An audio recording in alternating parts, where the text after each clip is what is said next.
We may come to you. Yes, please, please, Dr. Pani. I'll be so happy. When are you planning to go, Shobna? Whenever Father Paul invites me to come, Father has to invite 2 people. invitation has to come, only then I can go. Any event which happens in XLRI, you can come at the time so that you will attend that event. That would be lovely. Yeah, thank you.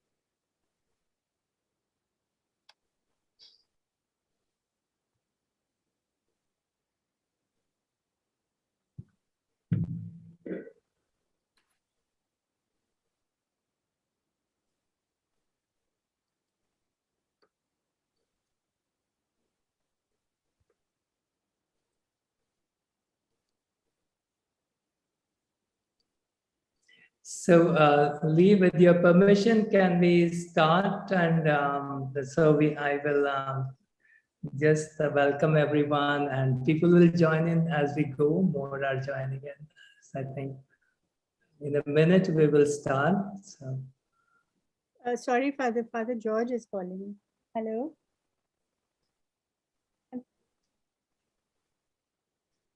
Father, what happened? Are you having?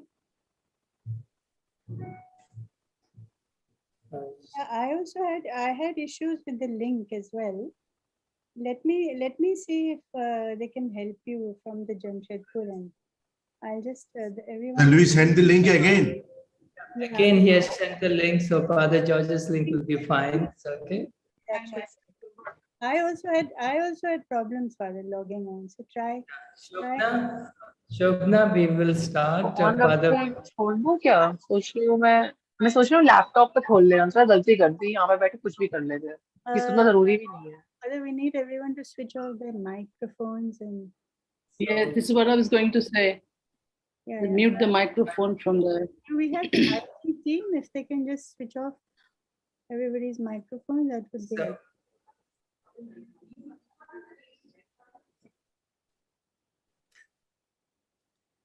Only the admin can do that, Shobna. Yeah, that's why, this webinar form, anyway, we'll discuss that too.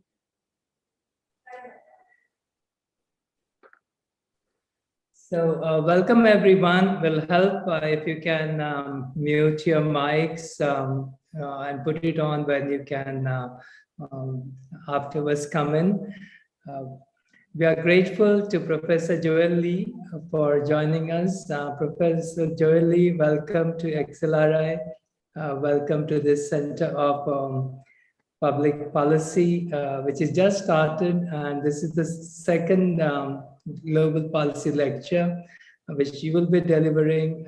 It's a great topic you have, from mediation to from meditation to mediation. Really like it very much, the Singapore journey. So we'll be very eager to listen to the Asian perspective that you will give to us on mediation. We are very pleased and honored to have you. Those who are participating, kindly put your views and questions in the chat box. Our students, Asta, Aman, Kanika, and Ronak, will manage your Q&A. And after Professor Lee has given his talk and his lecture, the questions will be taken up. XLCP is led by Ms. Shobana Rana. She's an expert leader and policy advisor and chairperson of the center.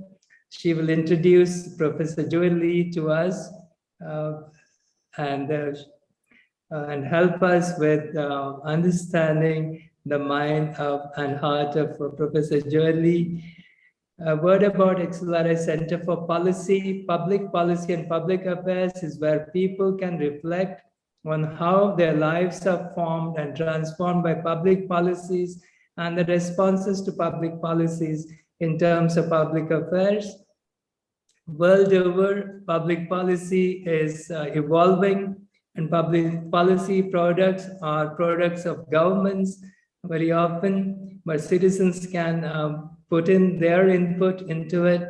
We need not only to study these products, the making of these products, the marketing of these products, the delivery of these products, the financing of these products, and the structure of these products, but also how these products impact our lives, particularly day-to-day lives in these difficult and troubled times.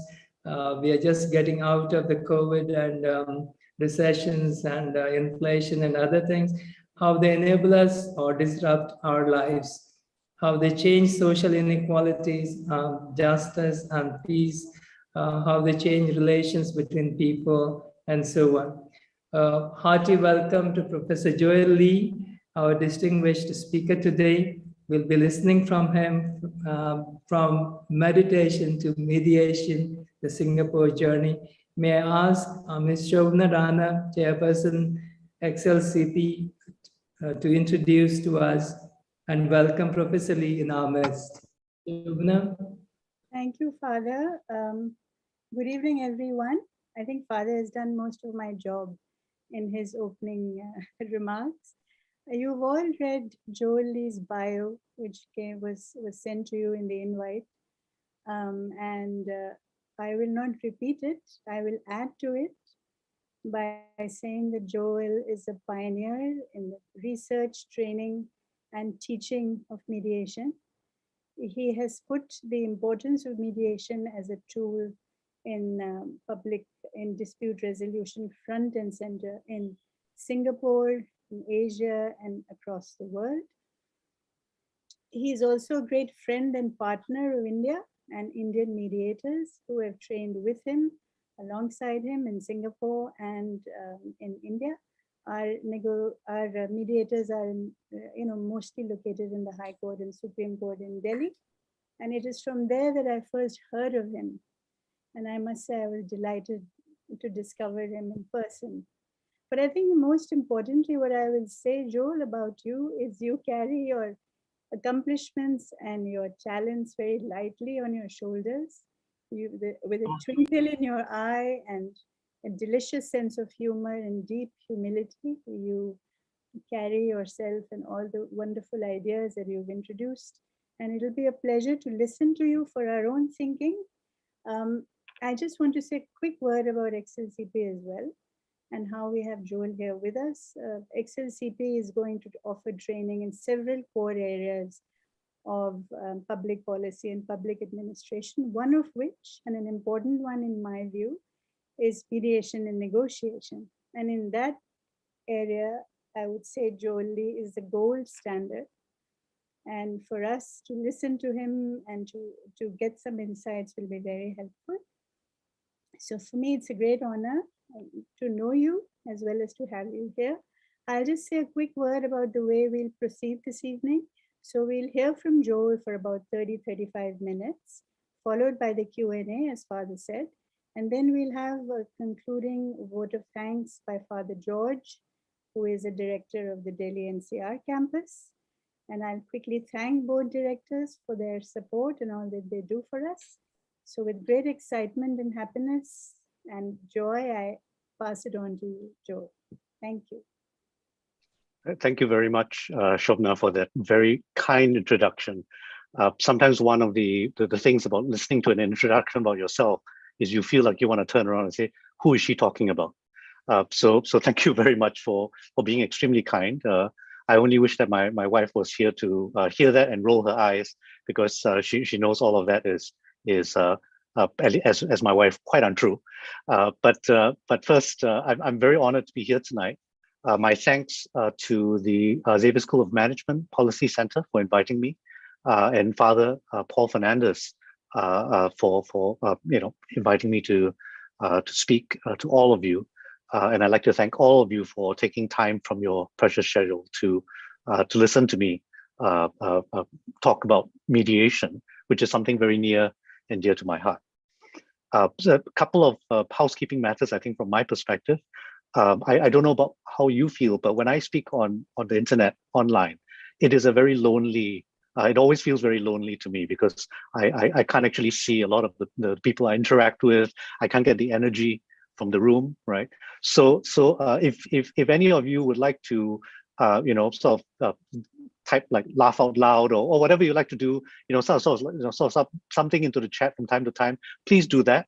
Okay, I know it makes the student assistants work a little bit harder because they have to sift all the LOLs from the correct questions, but I'm sure they are absolutely capable of doing that. It just makes me a little less lonely, and I will look at the chat from time to time, and I hope you will do me that favor. The other thing I've got to tell you about me is two things. The first thing is I tend to speak very fast. And those of you who have Singaporean friends, you know that Singaporeans speak very fast. I endeavor to slow myself down. For the last 2 days, I have not drank any coffee, so that I'm now decaffeinated. So I will speak a little bit slower. But if any time I feel you feel I'm speaking a little bit fast, please just put it in the chat. I will endeavor to pace myself. Right. The other thing is from time to time, I'm a very informal person, and I realize that in Asia we all tend to be a little bit more formal.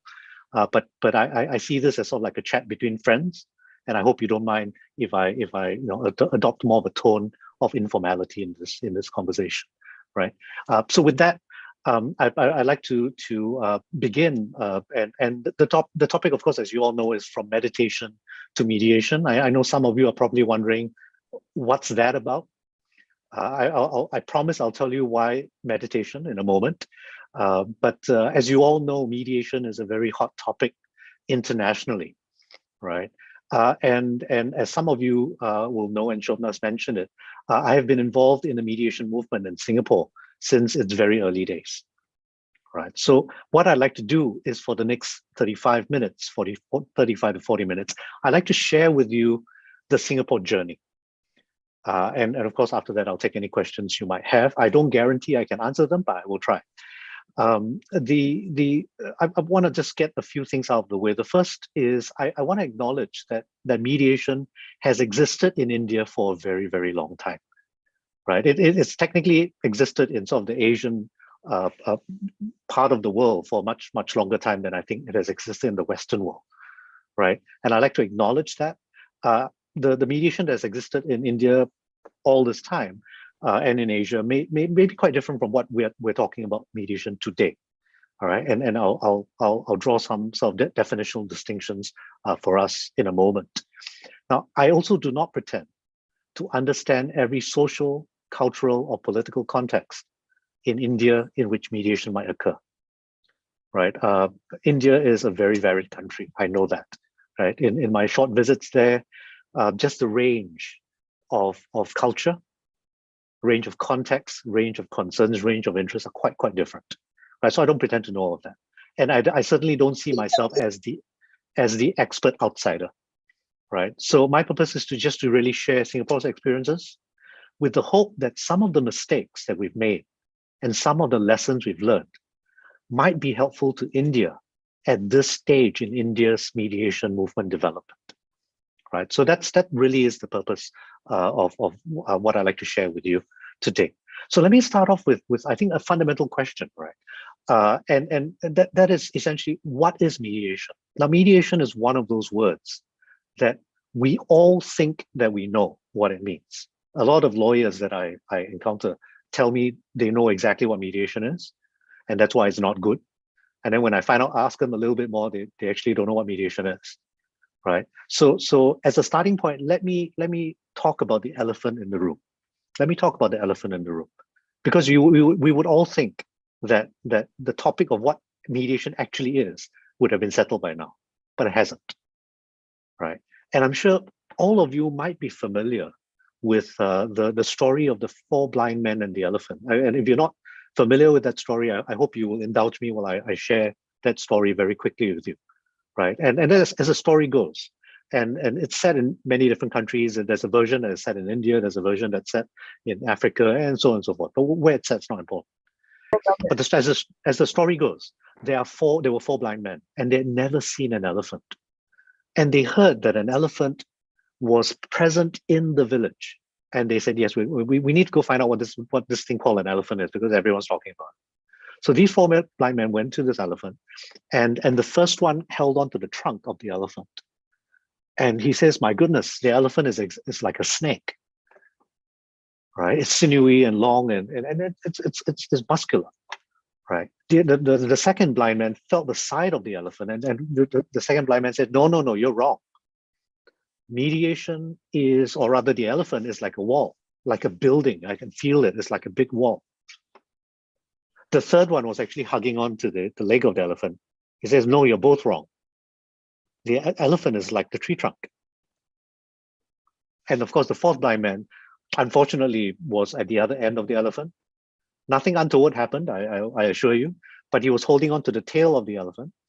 And he said, no, the elephant is like just a little rope. It's just like a rope, nothing else. And then the four blind men started and continued to argue about what mediation was. Right. And I know I'm interchangeably using the words elephant and mediation because that is sometimes what it feels like.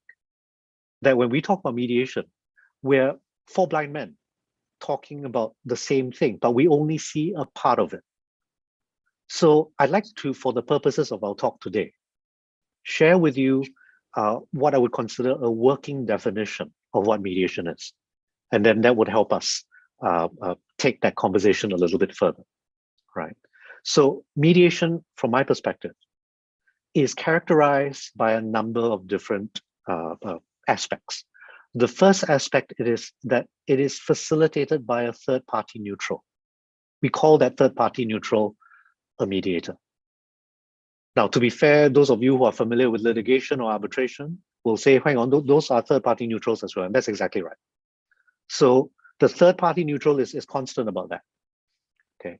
What is the distinguishing feature is that a mediator facilitates a resolution of a conflict. The mediator does not dispose of the conflict. The mediator facilitates the resolution of the conflict. And what that means, and this is where the key distinction is between litigation and arbitration, for example, is that in a mediation, parties are the main players. In other words, the disputants, the people who have the problem, own the problem, are actually the main players in the resolution of their dispute. They are involved in the process and deciding what to do at the end of the day. In other words, the mediator does not have any power to impose upon the parties an outcome, right? And that's contrasted with or against arbitration and litigation, because in arbitration and litigation, the arbitrator and the judge have power to impose a decision. It's either called a judgment or an award, right? And this is really one key distinction between why we say mediation empowers the parties, whereas arbitration and litigation essentially adjudicates, right? The final characteristics I'll just very quickly highlight, because there's so much misconceptions about this, is that when parties agree to an outcome in mediation, that outcome is binding. It's binding as a contract, and it can be enforced in a number of different ways. Later on, I will make mention of the Singapore Convention on Mediation, right? And I will talk a little bit about enforcement. But for the moment, it's just useful for us to know that mediated outcomes are binding. All right, and that really is our starting point. Now, so the Singapore's mediation journey can be captured in 4 stages. And of course, this 4 stages starts from the mid-1990s all the way to the present day. So obviously what I would like to share with you is really broad brushstrokes of what has happened over the last 3 decades in Singapore, right?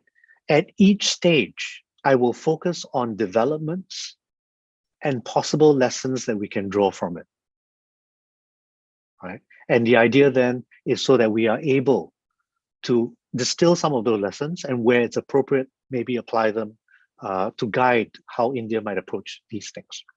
All right.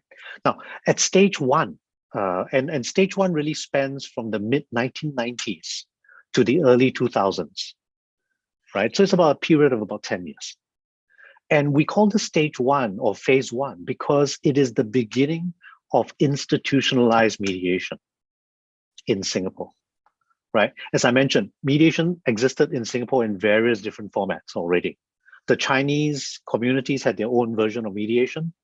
The Malay communities had their own version of mediation, as did the Indian communities, right? Those of you who are familiar with Singapore, we are multicultural, multiracial, right? And we have a number of different races that live within our country, right? But the 1990s, the mid-1990s was when institutionalized mediation began. And it began in 3 main areas. I sometimes affectionately call them the mediation triplets. All right, I use that. Nobody else used that, so you know, don't quote me on it. But the mediation triplets, and these triplets essentially covered 3 main areas in Singapore. The first was what we call the community mediation centers. Now, those of you who are again familiar with Singapore, Singapore is actually a very small place, right? It's certainly compared to India, it's an extra small place. Just to give you an idea of how small Singapore is, if you drive, you get into a car and drive at 80 kilometers per hour from one end to the other end, the longest ends, east to west, it really is about 40 minutes. So it's not that large. But our population density is about 6 million in a very small space, right? So what the government of Singapore was worried at that point in time was that there was actually an increasing number of community disputes, neighborhood disputes. People that were living in flats, okay, very close quarters, but not getting along, right? And they were also afraid of actually these people becoming very litigious, suing each other in court or taking the law in their own hands. So what essentially happened was that they wanted to introduce mediation as a way of resolving community disputes. It was an institutionalized form of having basically the head of the clan or the head of the tribe, a leader, mediating disputes, right? And community mediation remains in Singapore today, right? And has grown from strength to strength. The second area that mediation was introduced in was what we call court-based mediation. In other words, it was introduced into our court system. And it was introduced in 2 very specific places. The first place it was introduced in was the subordinate courts, under the auspices of what they refer to as the Primary Dispute Resolution Center. Okay, the name's not important, but essentially the court set aside a space within its own structure to resolve disputes that had gone through the courts or going through the courts, right? Now, this was at the subordinate courts level. It wasn't mandatory, but it was strongly encouraged. And that had pros and cons to it, that created some problems for us. But by and large, that was where it went into the courts. The other place in the courts where they had mediation, and still do, is the family courts. Very early on, the Singapore family courts, and I believe India, many of the courts in India also think of it this way, that where there is a family dispute, where there is a couple whose marriage is not working out, where there are children involved, where there are custody issues, it might be more sustainable and more better for everyone involved for it to be resolved amicably through mediation rather than through a litigation process. Our family justice system in Singapore still retains that. And in fact, at this present moment, the family justice courts are exploring what they refer to as restorative justice or therapeutic justice, right? Which is an entirely different way of thinking about what justice actually is. Right. Now, so far we've talked about the court. So far we've talked about community mediation. The last place that we talk about in terms of the institutionalized mediation is the commercial mediation services. Right. So again, the government, Singapore government said, well, hang on a minute, there are going to be a lot of these disputes that our courts are backed up. Right. And I know in India that is also a familiar problem. Right. So they wanted to introduce mediation to resolve commercial disputes. And so as a result of that move, the Singapore Mediation Center was born. And the Singapore Mediation Center still exists today. It's grown from strength to strength. right? My association with the Singapore Mediation Center goes back to its initiation. I'll tell you a very quick funny story. The very first commercial dispute in mediation was co-mediated by myself and a friend of mine. And it was a tremendously stressful situation because we had mediated the whole day. It was like 5 o'clock, and my co-mediator and I did not think it would be settled. Right? So we were prepared to call it a day, except that the parties and their lawyers were feeling stressed because they said, no, we can't have that. This is Singapore's first commercial mediation. We must settle. So the parties were determined to settle. We stayed there for probably another 3 hours, 4 hours, and we did settle. Right? I was late for my mother-in-law's birthday dinner, but my wife understood. Right? So it's one of these things that when you suddenly realize that you can resolve all kinds of disputes, community disputes, commercial disputes, as well as legal battles through mediation, that you suddenly realize, oh, okay, cool. This is a new creature, and it is a good creature, and we should nurture it. So stage one was therefore characterized by what we call greenfield. It was greenfield, essentially. It was characterized by a lot of growth. Simply because, well, every institution, each of these triplets were saying, hey, there's nothing here, let's create something new. Let's do something, right?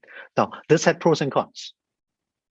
Because it was greenfield, there was a lack of clarity as to what mediation was. So when I talked about the four blind men and the elephant, different people had different ideas about what mediation was. And there are a couple of things that led to problems. The first was whether, and those of you who are familiar with mediation will know this, is mediation supposed to be facilitative or evaluative? In other words, should the mediator just simply help resolve the dispute, or provide some kind of evaluation from which the parties can draw guidance from it? And that divide, what we call the facilitative evaluative divide, remains a problem today. Much blood, sweat, tears, and ink has been spilled on this issue. All right, and if this was a different format, I would talk a little bit about that, and perhaps there might be a question on that. But for the moment, that's one of the challenges. The second challenge was that there was a lot of ignorance and resistance on the part of the gatekeepers of the law, which were the lawyers. Right, I mentioned a little bit earlier, I've dealt with lawyers for the last 3 decades, and many of them think they know what mediation is, but actually they don't necessarily know, or they have a very watered down version of what they think it is. Right, it's much better now, but back in those days, it was not so well known. Right, and this is why the title of this talk is From Meditation to Mediation, because back in the day, people were asking me questions like, and I'm not the only one, other people have had this question asked of them. You're a law professor, why are you teaching meditation? And I have to explain to them, no, it's not meditation, it's mediation. Okay, it's different.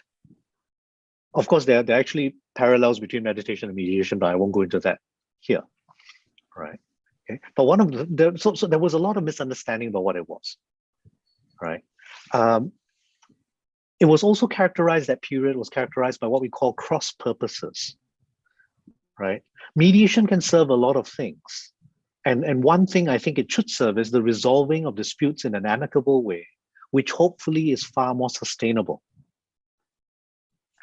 The problem is that from the court's perspective, it was a tool to also help them manage their docket. They wanted to actually get cases settled so that it eases the load on the court. Now, that itself is not a bad thing, but that cannot be the only purpose for mediation. Because if that was the only purpose for mediation, what would happen was that there would be a undue focus on actually forcing parties or pressuring parties to settle. Right. So the main idea then was that there were cross purposes. The institutions were also pulling in different directions. There was a lack of coordination, a lack of consistency. And so what essentially happened back in those days was that there was a waste of resources. There were what we refer to as turf wars, right? People were basically siloing themselves and fighting for turf. Okay. Fortunately, it was greenfield, as I said, so there was actually a lot of turf for them to fight over. If I look back right now in hindsight, and we know hindsight is 2020, okay, I think there were two lessons from that time that I can distill. The first is the importance of alignment. It was important for the institutions to be aligned in their goals because they would do much better working together than working against one another. The second lesson is the importance of thinking through the architecture. And what I mean by the architecture is the structure, the ecosystem within which your institutions of mediation would work. Okay, we'll see that that becomes very significant in stage 3. Right. But then that takes us to stage 2. After about 10 years of these triplets trying to find their own feet and moving in different directions, stage 2 covers the period of 2000, so the 2000s, to the early 2010s. And this is characterized by a number of different things. Firstly, is there was a very strong promotion of mediation by all of the institutions. And that this makes sense because once they found their feet, they then actually have to spread the word. They had to share their mission. They had to share their vision. So essentially, what they did was they went out, promoted mediation in many ways, many forms. The second thing that characterized this particular stage, stage 2, are what we call educational initiatives. And by educational initiatives, I mean 3 things. The first, university education. The second thing was postgraduate education. And the third are what we call professional training. I will say a little bit about each of these, right? In the universities. So the faculty I belong to is the Faculty of Law, National University of Singapore. We, I think, were the first in our region to offer dispute resolution courses. And not just content courses in the sense of theory courses, but what we offered were actually workshops. We actually wanted to train our university law students to both negotiate and mediate. We offered negotiation in 1994. And then we offered mediation in 1996. Right, and those courses were co-pioneered by myself and a colleague of mine at the time, Professor Lim Lei Teng, a dear friend of mine. Right, and it was at that point in time actually a very risky thing to do. Most of my colleagues were wondering, what is this young buck doing? Back in those days, I was young. I'm afraid I'm a little bit older now. Right, and they say, no, why don't you do some real law? Why don't you go teach contract law? Why are you teaching this Mickey Mouse stuff? Right. Fortunately, I persisted. Right, and of course now people are glad I persisted. But for the grace of whatever beings that we believe in, it could have been a wrong choice. Right, but what I'm happy to report today, in every law school in Singapore, of which we have 3. We teach negotiation and mediation. We teach students how to negotiate and how to mediate, right? So that's the university educational initiatives. The second, what we call postgraduate initiatives. And postgraduate meaning basically once our law students have graduated, they have to take the bar course and they have to take ongoing training. So our bar course, run by the Singapore Institute of Legal Education, also introduced negotiation, mediation advocacy, okay, over a period of time. And again, the idea generally was that we needed to get our lawyers familiar with mediation. Finally, we had what we call professional training, and the Singapore Mediation Center played a huge role in this, right? I've got to give credit where credit is due. They trained a lot of mediators. They basically spread the word to all the lawyers. right? And today, many senior mediators in Singapore were trained by the Singapore Mediation Center. Right? I played a small part in also training them through the Mediation Center. But essentially, at the end of the day, we are now harvesting the bounty of those seeds that we planted back then. Right? Now, those of us who are educators in this talk, welcome. We all know that education is the long game. Okay, we're not saying we want to see results in 3 years or 5 years. Right? Your students, the ones in which you have you're planting the seeds. They are the seeds. They will be the strong trees of tomorrow, of the next few generations. It is a long game. But in Singapore, that long game was planted in the early 2000s. The third thing that characterizes this was what we call the court-based initiatives. So the court realized that in the short run, lawyers needed to be encouraged, and I put this in quotes, encouraged to look to mediation. And so they encouraged it in a number of different sorts of ways. Okay, one way they encouraged mediation was through what we call the ADR form. Right. By the way, let me just pause for a moment because this is the first time the term ADR has come up. I'm sure most of us know what ADR is, but for the most part, ADR refers to what we call alternative dispute resolution. Right, and most of the time that's negotiation and mediation. In the old days, arbitration as well. Okay, I've been a very strong proponent of saying that we shouldn't call it alternative for two reasons. Number one, when you call something alternative, you automatically set the deck against that option because no one wants an alternative. They want the main thing, right? Imagine going to a restaurant, ordering a dish and they say, I'm sorry, sir, that dish is not available. Would you like an alternative? You're going a second best, right? But the other thing about alternative is simply this. When you say something is alternative, the lawyers are going to go, well, then why do I go to that, right? When we should actually be looking at what we call appropriate dispute resolution. It's still ADR, right? The running joke in Singapore, and I'm sure actually in India as well, is that lawyers said that ADR stood for an alarming drop in revenue. Because that's what they saw. It was a threat to their rice bowl, right? I hope none of my lawyer friends are actually in this talk right now. Either that, I'm going to have to buy them a nice meal just to say I'm sorry. Okay, but that's what they say. Alarming drop in revenue.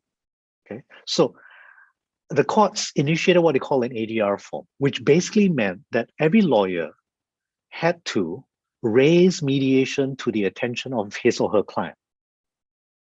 The client would then have to sign off on this ADR form. So the purpose then was to initiate a culture change, a slow culture change, no doubt, where lawyers had to raise the idea of mediation. Right. The second court-based initiative is what we call the presumption of ADR. So in the subordinate courts, in the lower courts in Singapore, the district courts, we had a situation where if it was below a certain value and of a certain type, we're going to assume you're going to go to mediation. You could opt out. And there were criterion for opting in and opting out. But by and large, there was a presumption of ADR. Okay. And that again was intended to channel people into mediation, to make them think about mediation in situations where they might not. The third one are what we call cost orders. Cost orders basically were of a format that if you had behaved in a way that was not appropriate while resolving your dispute, later on, when you applied for costs from the court could order costs against you. In other words, you have to pay money, essentially, right? Now, as far as I know, the order in relation to mediation has never been activated, not since then. Okay, but there was that thing, so it operated as the stick, as it were, right? And finally, we had actually our Court of Appeal in Singapore making pronouncements in cases about how important it was for a lawyer in Singapore to explore mediation with their client. There was a case which is infamous, and the moment I tell you about this case, I will tell you your eyebrows will all go up. It was a fight over $60, 60 Singapore dollars. That was the difference between the parties. The matter was appealed all the way to the Court of Appeal. For a $60 dispute, the legal fees were in excess of $100,000. If you're not shocked and appalled by that, I invite you to think about it for a moment, because my Court of Appeal, the Singapore Court of Appeal, was shocked and appalled by it. And they said, how is this possible? How is this good lawyering? How does this serve the needs and interests of the client? Right? So essentially, there were a lot of movements in Singapore that actually moved mediation from the court perspective to education perspective. And Singapore also began to create networks. In other words, we didn't want to do it alone. We wanted to find friends. And that still remains a good strategy today. So as a result of that, the Asian Mediation Association was created. The Singapore helped found, or the Singapore Mediation Center helped found, the International Mediation Institute that's based in The Hague, right? And the idea was to create a network in which we could all support each other's work. Now, the last thing that characterized this second stage is thought leadership. Right? One of the things that constantly comes up in mediation is a question of, well, why are we relearning mediation from the West? We in Asia have a heritage of mediation. Is what they're teaching in Harvard or in Yale suitable for us in Asia? And of course, we all acknowledge that Asia is a huge place. So we're certainly not homogenous, right? In Singapore, a group of people were tasked with examining this subject. And as a result of that, that task force, as it were, we published a book called An Asian Perspective on Mediation, right? Long story short, that book essentially says, what Harvard teaches is good, but we must apply it culturally in a culturally sensitive sort of way. Okay, I mean, it's more complex than that, but that's kind of like the two-sentence summary. All right, that book is still available, and in fact, the India Bar Council has adopted that book as one of its sort of recommended reading for law schools. Right now, what are the lessons from stage 2? The lessons from stage 2 are the importance of education. Okay, and that I won't say more. That's pretty much clear. Another lesson is that the state institutions all spoke with one voice. Singapore is very fortunate. Our government, our judiciary, all supported mediation, continue to support mediation. And so that led to the ability to build what we call supporting structures and being able to use different levers to promote mediation. Okay. So stage 2 was a nice stage because people started to get along, people started to align themselves. Then came stage 3. And don't worry, stage 3 is not bad news. Stage 3, I'll get to the bad news later, but stage 3 is between the early 2010s to 2019. And the main developments during this period was that there was a governmental working group on international commercial mediation. I had the privilege of being on that working group, and our report led to the creation of 3 international institutions. The first international institution that was created in Singapore as a result of that is what we call the Singapore International Mediation Center, right? As distinguished from the Singapore Mediation Center, right? And the purpose of the Singapore International Mediation Center was to provide mediation services in international disputes. And it continues to do so. Right? So in Singapore, it is sort of like the flagship international services provider. Okay. The second body that was created as a result of this was called the Singapore International Mediation Institute. I have the privilege of being the chair of that institute. And the Singapore International Mediation Institute is an accrediting body. In other words, one of the things that we said was that in order for mediation to flourish, we need to make sure that there were standards that were applied to mediators in Singapore. Without standards, anybody could hang out their shingle as a mediator and we would never know whether they were any good or not. Singapore International Mediation Institute aligned itself with the International Mediation Institute. And so we're not sister organizations, but we're very close. And the idea is that we were setting standards for mediators internationally as well as in Singapore. The third institution that was created a little bit later, so this happened a couple of years after, is what we call the Singapore International Dispute Resolution Academy. And this was like the think tank for Singapore mediation. They did surveys, they did research, they did publications, and so on and so forth, and they continue to do so. Right. This stage 3 was characterized by internationalization of both the cases as well as bringing Singapore's mediation work to the world stage. I'll talk more about the world stage in a moment.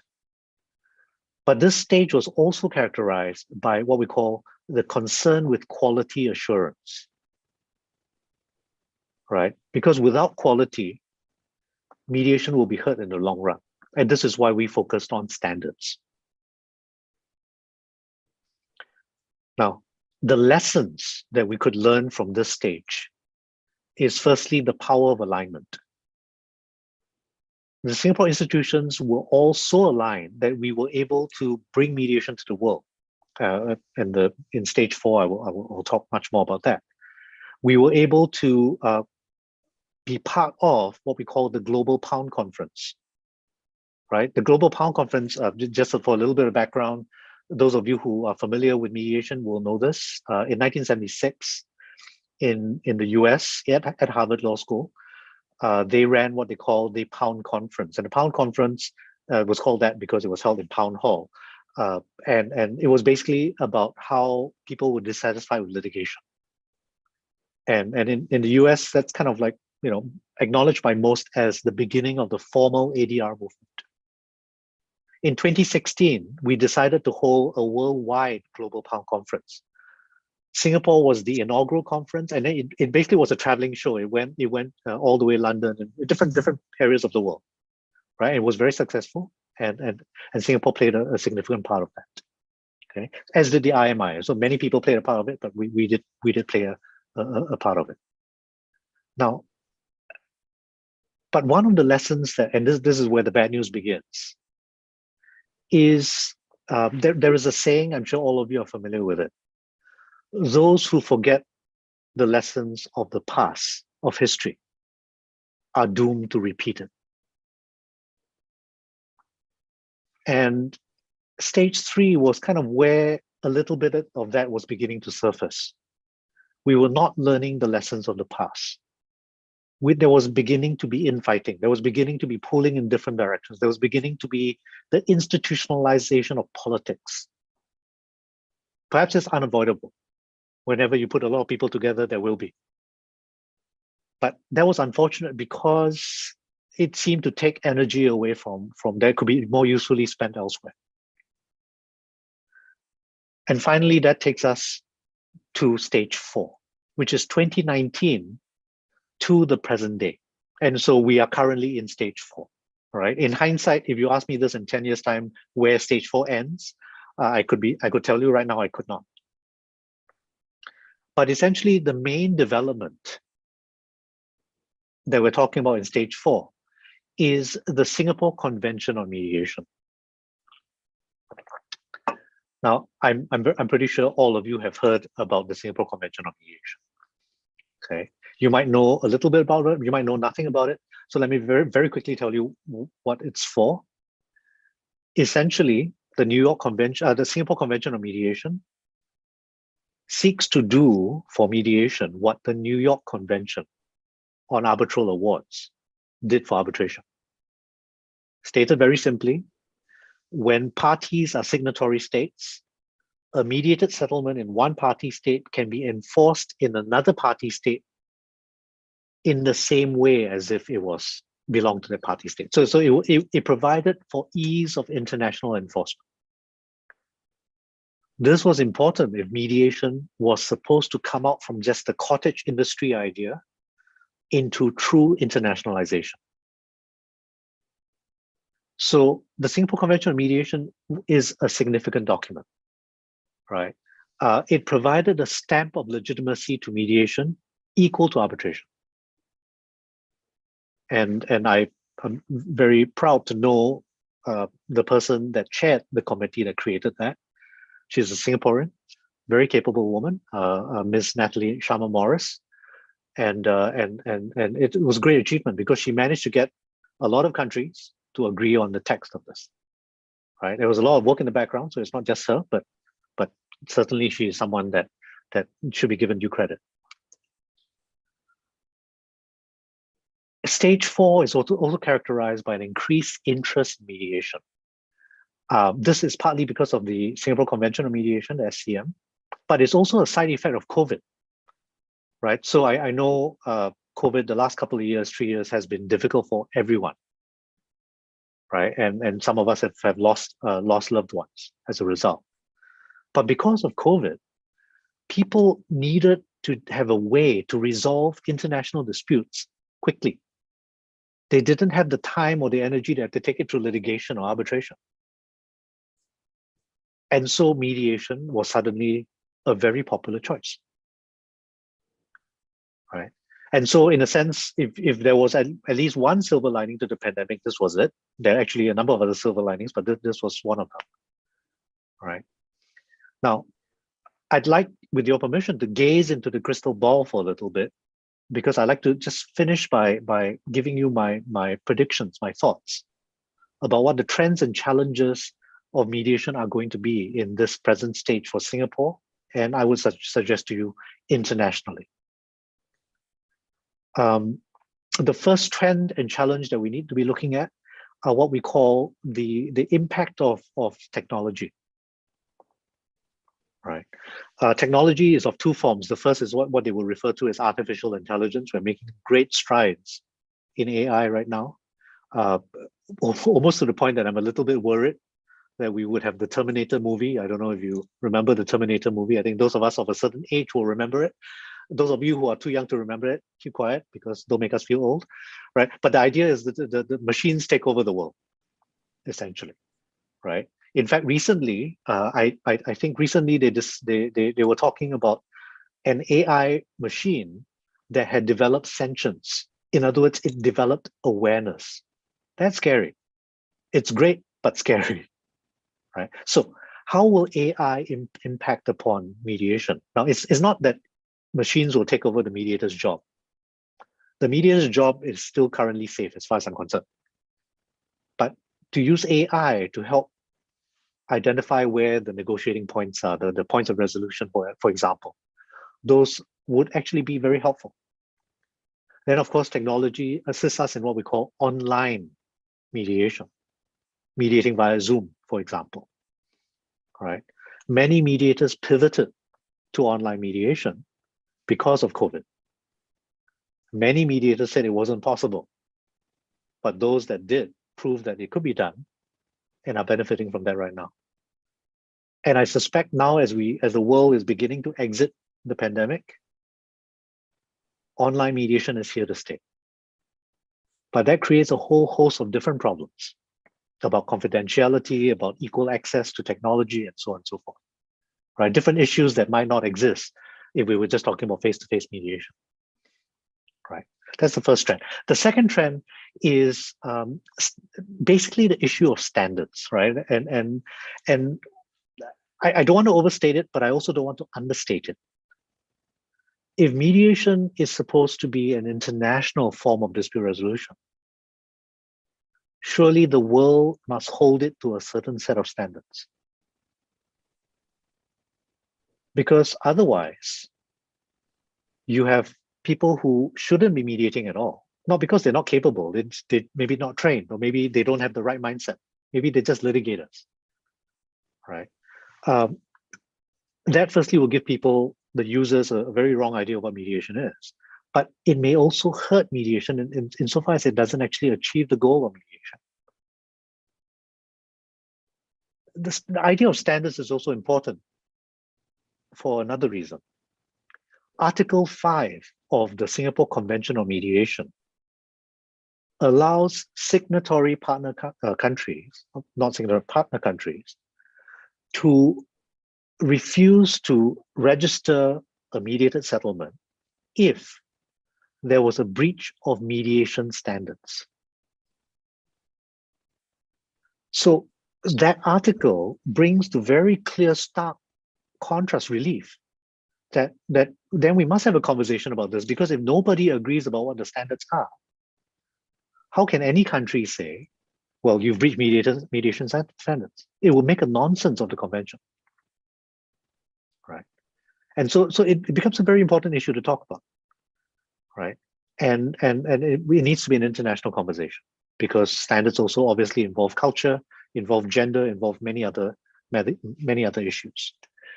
The final point I'll make about the trends and challenges is this, and I hope you will forgive me for being a little bit dramatic about it, because I don't have an opportunity as a law professor to indulge in my creativity, and it is this. I believe that right now we are in a battle for the soul of mediation. Mediation has the potential to do a lot of good in the world.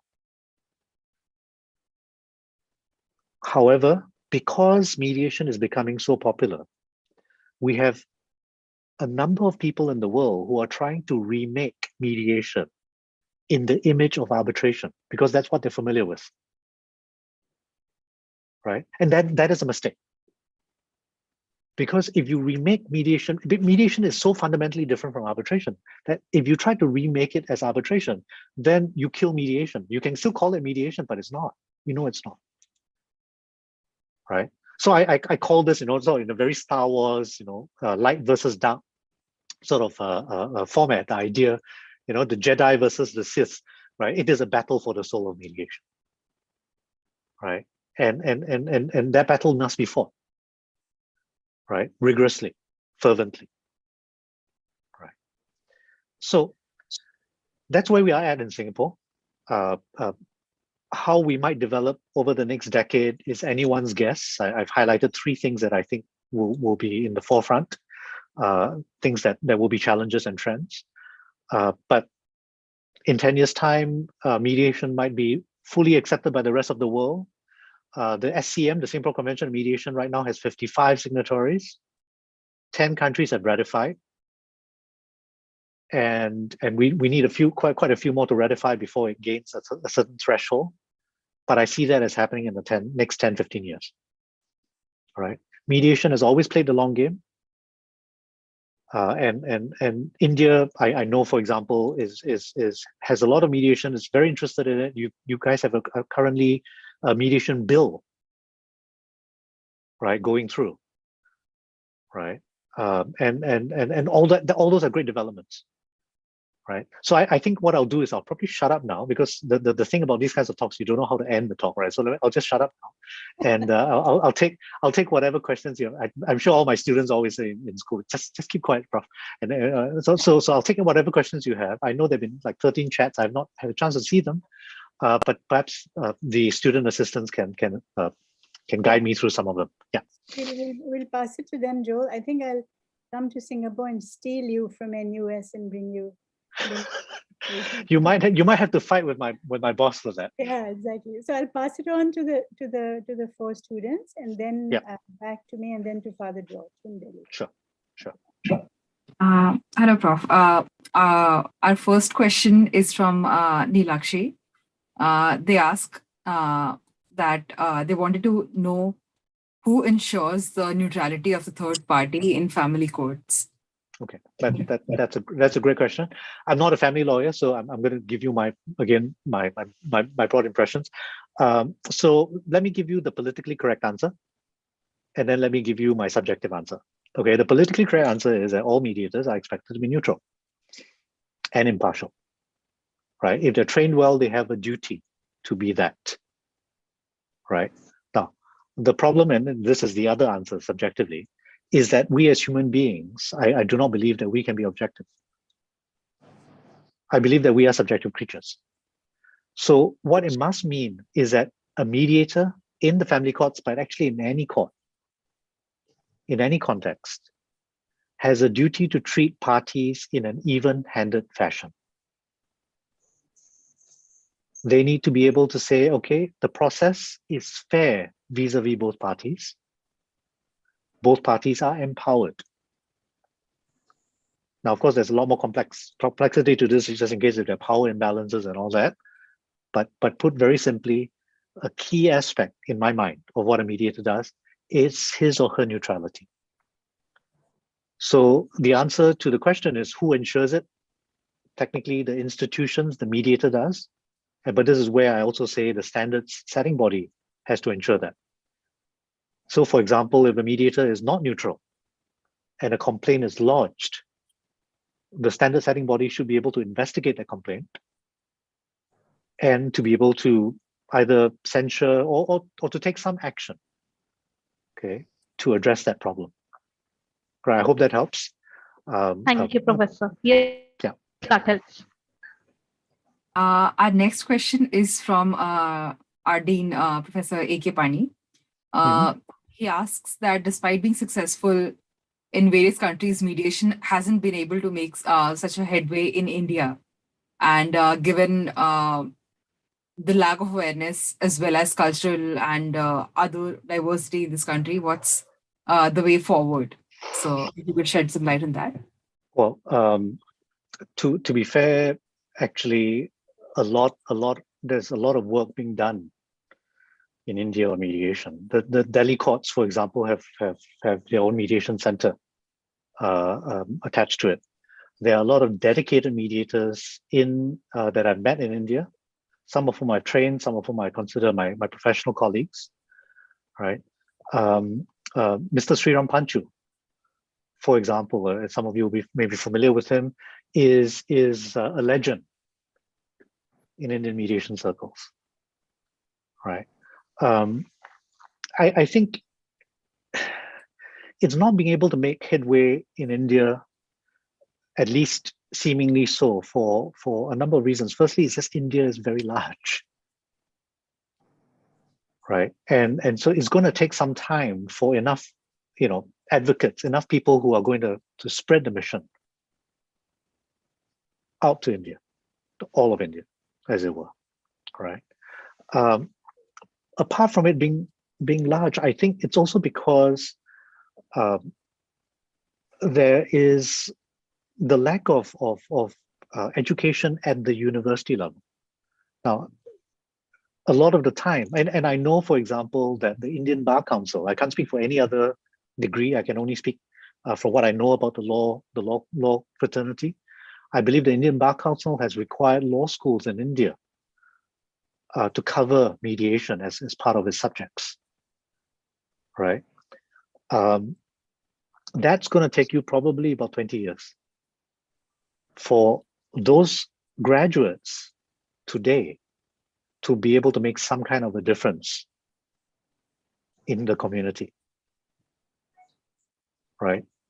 Because it kind of took us 20 years for us to begin to see some of those efforts, being able to harvest some of those gains, right? So what should India do? I don't consider myself qualified to answer that question, but if I put myself in your shoes, I would focus on three aspects. Number one is where the government structures need to support mediation with one voice. Get lawyers to consider mediation, train lawyers who have not had training in mediation. The universities need to train their students so that when they hit the ground running, right? And actually the mediation bill is a very good start, to be frank. Okay, mediation, India is already a signatory of the SCM, the Singapore Convention of Mediation. Okay, That's very symbolic. That's a very good sign. And I understand, of course, it will take some time for all the wheels to turn before it can get ratified. Okay, but a key thing is education, and I can't begin to highlight that strongly enough. I hope that helps, Dean. Probably not the perfect answer, but best I can manage at the moment. So I have gathered some thoughts from the comment section, and I have some of my own to say. Sure. So back when I was a kid, we had the national television running ads on mediation and arbitration process all the day. Yeah. However, I did not see those processes, institutionalized to a certain extent. And I think that there was this trust deficit amongst people. Although our judicial process is extremely expensive, it's long drawn, and yet people have a trust factor. These arbitration processes were guaranteed to be quicker and less expensive, and yet we did not see much headway happening around. So how can we bridge this trust deficit? First of all. Second, it's an easy way to make justice accessible to marginalized societies. So how can we make sure that we are able to provide justice and judicial recourse, mediation options at the very grassroots level? Sure. I think those are two separate issues. Let me take the first one first, right? I'm not sure, Kanika, is that right? I'm not sure, Kanika, that it is it could be a trust deficit. I don't know. It might not be. I think there are two challenges about trying to move things away from litigation, because you're absolutely right. The cost and the time that it takes to take something to litigation is quite silly sometimes, right? But part of the problem is that in Asia, we have what we call high power distance index cultures. What put very simply, Asian societies as a generalization tend to have respect for structure and authority. Okay, hence we respect our elders, we respect our professors, we respect judges, and so on and so forth, right? But that also leads to us wanting people who are higher in that hierarchy to tell us what to do. So we take to the whole judge idea very easily. It is very comfortable for us, right? But the other part of it, of course, is that the British did their job far too well, right? We have that in Singapore. We had that situation in Singapore. Singapore, as you know, was a colony of Britain, right? They gave us a very good civil service. They gave us a very good judicial system, which unfortunately basically got people to move away from resolving their disputes amicably to saying that whenever there was a problem, we turn to the courts, right? That has been instilled over a period of years, actually not years, decades, generations. It may take generations before that tide is turned. So you can talk about arbitration all you like. You can educate the populace about arbitration and mediation all you like. But if the people, firstly, don't either, it doesn't sink in, or they go, no, I still like a judge, it won't help. But this is also where then the lawyers must come in. Actually, I would say the lawyers and the users must come in, but specifically the lawyers. Because I call the lawyers the gatekeepers. Because whenever we have a problem, who do we go? We look for a lawyer. And if the lawyer is going to say to you, nah, forget this arbitration nonsense, forget this mediation nonsense, let's do litigation, the client is generally going to listen to the lawyer's advice, right? So that's why in stage 2 in Singapore, what we had was the courts actually instituting procedures that forced lawyers to turn their minds to mediation. Okay. Now, before I go to your second question, and let me just finish on this particular point. You said that arbitration is cheaper and faster than litigation. which may be true in India. I don't know that for certain, but the latest statistics coming out of a survey done of a number of different countries is that, ironically, arbitration internationally today takes longer and costs more than litigation in many countries. But the arbitration lawyers don't tell you that, because alarming drop in revenue. Right. Okay. Now, your second question is about access to justice, essentially. Right. And many people have talked about mediation as either second-hand justice, second-class justice, or they've talked about mediation as saying, but it doesn't provide justice at all. Okay, that's because people narrowly define justice as only being available through the courts. Again, this is a burden, a legacy issue from when we were colonies of Britain, right? In the UK, the House of Lords have already said that mediation is a parallel track to justice. The Chief Justice of Singapore, in a joint session with, I think, the Chief Justice of India, has also said that actually there are different paths to justice, and actually mediation may give those who have less resources access to justice that they otherwise might not have, because not everybody can afford litigation. From a philosophical and theoretical perspective, from the law, justice is no longer retributive. Justice is also restorative, right? Therapeutic. So all kinds of different ways of thinking about justice have sprouted up. Again, it will take some time for it to disseminate in a large country. But if we begin to think about, hang on a moment, when a client has a problem, what is the appropriate way of helping this person? It could be litigation, but it could also be mediation. And both are proper ways of getting to just outcomes where justice can be served. I hope that helps, Kanika. Thank you. Sort of follow-up question to that, and Professor Paramjot has also highlighted that. So, like in the Asian societies, the biggest challenge that people face, that the communities are mostly poor, impoverished, and you mentioned the introduction of AI into this field, but with very limited access, or at least where the institutions that are supposed to take care of the adjudication and the mediation, and they're not regulating it properly. How do you propose that, especially in an Asian context, how do we go about it so that the lack of access to technology does not become a problem for these people? It's simple. You can't use technology exclusively in place of face-to-face mediations, right? You got to be able to use both, right? And in some contexts, having a face-to-face might be just the best way because of access issues, right? Mediators may have to travel. Mediators might have to go on a circuit, for example, right? But in some cases, you may not have access to technology like Zoom, video conferencing, and all that. But you can do online mediations via phone call.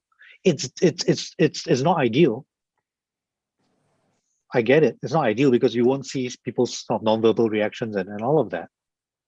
But sometimes having a call, and presumably many people have access to a phone.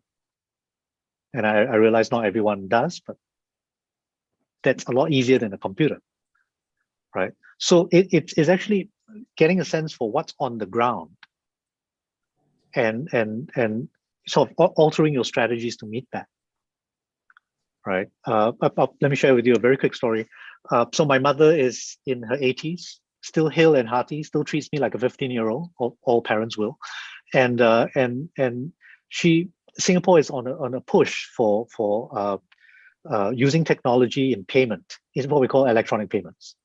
And my mother is terrified that one day she will not be able to do her marketing and pay with cash. right? And I'm saying, Mom, don't worry about it. It may happen at some point, but money will still always be good. Don't worry about it, right? But that's what I'm saying. You have to take into account that some context you will not be able to deploy mediation a particular way. It's not one size fits all. You need to have a fairly nuanced approach to how you deploy mediation, or institutionally, nationally, internationally, but also in sort of local context. Right, Aman, I hope that helped. Yeah. Yes, sure.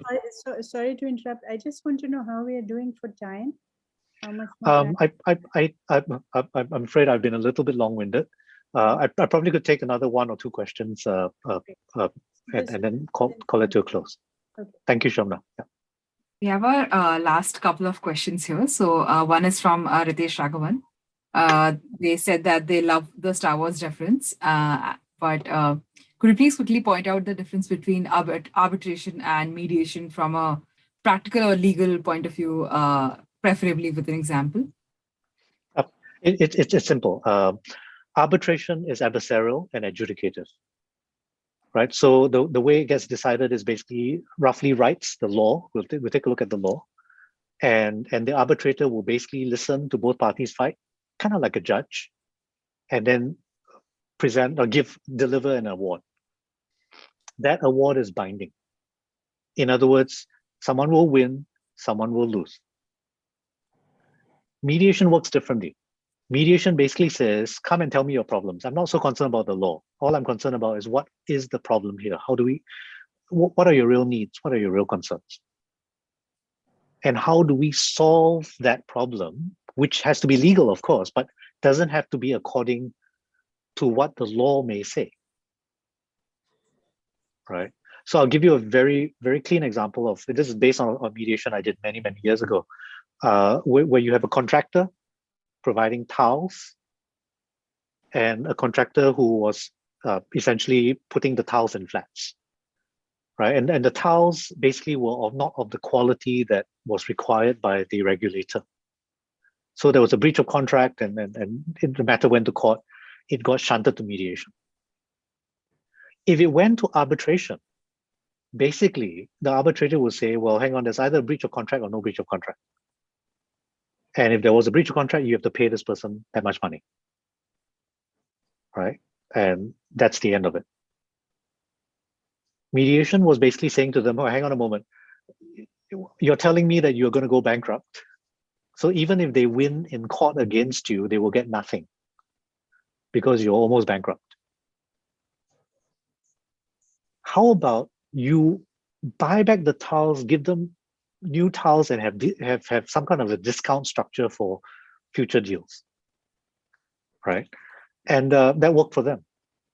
That was not an outcome you could get in court because the law doesn't work that way.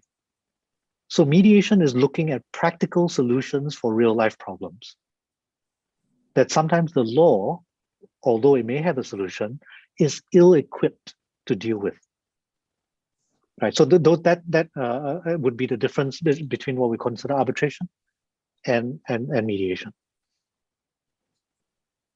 Let's take one more question. And Joel, we have a lot of questions, which if you don't mind, we can send to you.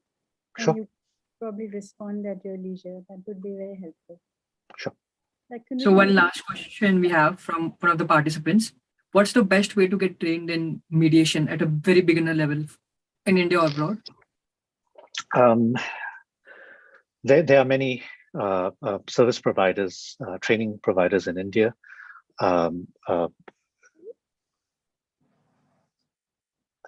You're hitting a certain age when you know the name by heart and then you cannot remember it. It's embarrassing. You mean Madhyam? No, Madhyam's one of them. Madhyam's one of them, and there is another one. But when I remember it, I can send that information out. But there are institutes, there are international service providers. Nowadays, people offering online trainings, so you're not even limited to training organizations within India. All right, although I think there's an advantage to attending a live course. Okay, but there are organizations in Singapore, Hong Kong, the UK that you can take trainings with and be accredited as a mediator. What I would say though is that being accredited as a mediator is the first step, right? So KVIT MTOR, always check out your service provider fairly well and make sure that your accreditation is a recognized accreditation internationally. So I will give a cheap plug for the institute I'm chair of. Training providers that where their training is recognized by the Singapore International Mediation Institute. Okay, and you will get an accreditation that is recognized by that institute and in due course internationally.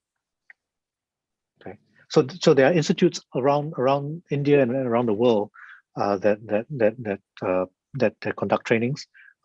Not difficult to find. Not difficult to find. Okay, all right. I think that takes us to the end. So let me pass it back to is it Shobna or? Yeah, when you pass it Yeah. for a second, I wanted Okay. to introduce Father George, who joined us just a couple of minutes late. Like me, he was not able to log in. Father George, you're here now. Yeah, Father yes, very much. Father George is a director of the Delhi NCR campus, as I told you, and that's where our center has a home, and that's where we get all his support and his blessings. So I'll pass it on to him to conclude with a vote of thanks. Father, it's over to you. So good evening to you all.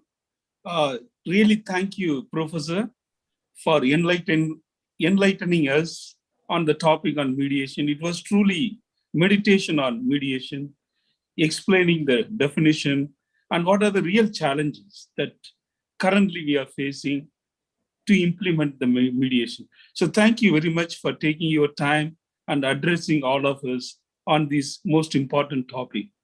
I also like to thank Ms. Shobna Rana, who arranged this series of lectures for the benefit of everyone.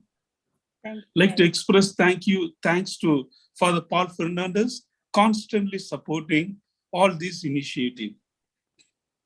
And most of all, participants. And without them, there can't be any talk or any discussion for taking part and asking so many interesting questions in order to understand the topic and implement. And thank you all for this opportunity, for taking time and participating in this lecture series. Thanks. Thanks. Thank you. Thank Thank you. you, Father. Thank you, George. Thank you, everyone. Thank you. So great to have you. Thank you. We all enjoyed, and See it you in was Delhi, good. Joe. We'll see you in Jhajjar, Haryana, hopefully soon. Or in Singapore. Or in Singapore. Yeah. Thank you so Singapore, much. Have a lovely evening, everyone. Thank you so much for Okay. being Thank you come everyone to for India, attending. you can come to Jamshedpur. Yeah, you have to invite us, Dr. Pani. Those invitations are not yet forthcoming.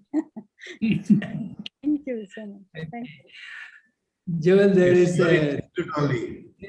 nearly 1.5 hours flight time between Delhi and where we are, and about 2 hours by road. So there's a little bit of distance. So it's okay. Yeah. I shall prepare myself mentally. Yeah. So that's it. Great. Thank you so much. Yeah, Professor Joel, there were about 445 participants. Most of them are students.